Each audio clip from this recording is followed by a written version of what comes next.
नमस्कार, माझं नाव सोमनाथ अभंग. सांगायला खूप आनंद वाटतो. मी रांजणगाव गणपती, तालुका शिरूर, जिल्हा पुणे या ठिकाणाहून आज खास मुंबईच्या उपनगरामध्ये ठाणे जिल्ह्याच्या अंबरनाथमध्ये आलो आहे.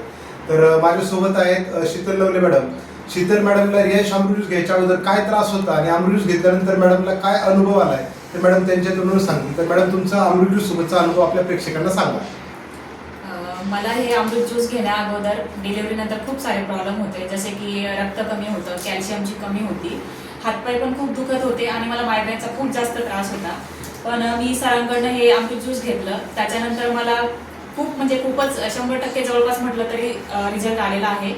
आणि आता मला खूप फ्रेश वाटतंय. आणि मी अजूनही माझे 4 बॉटल झालेल्या आहेत. मी अजून 2 बॉटल राहिले, ते 3 महिन्याचा पूर्ण कोर्स कम्प्लीट करणार आहे. आणि मी इतरांना पण सांगू इच्छिते की तुम्ही सुद्धा माझ्यासारखं जर तुम्हाला एकदम कव्हर व्हायचं असेल तर हे अमृत ज्यूसचा 3 महिन्याचा कोर्स नक्की करा. बघा, तर आपण पाहू शकतो मॅडमला डिलिव्हरी नंतर खूप सारे हेल्थ प्रॉब्लेम होते. शरीरामध्ये रक्ताची कमी होती, कॅल्शियमची कमी होती, हातपाय दुखत होते, मायग्रेनचा त्रास होता. आणि मॅडमने 3 महिन्याचा कोर्स करायचे ठरवले, परंतु 2च महिन्याच्या कोर्समध्ये त्यांना खूप छान अनुभव आहे. आलेल्या 2 बॉटलमध्ये त्या 100% फिट होतीलच. जर तुम्हालाही डोक्याच्या केसापासून असेल तर तुम्ही एक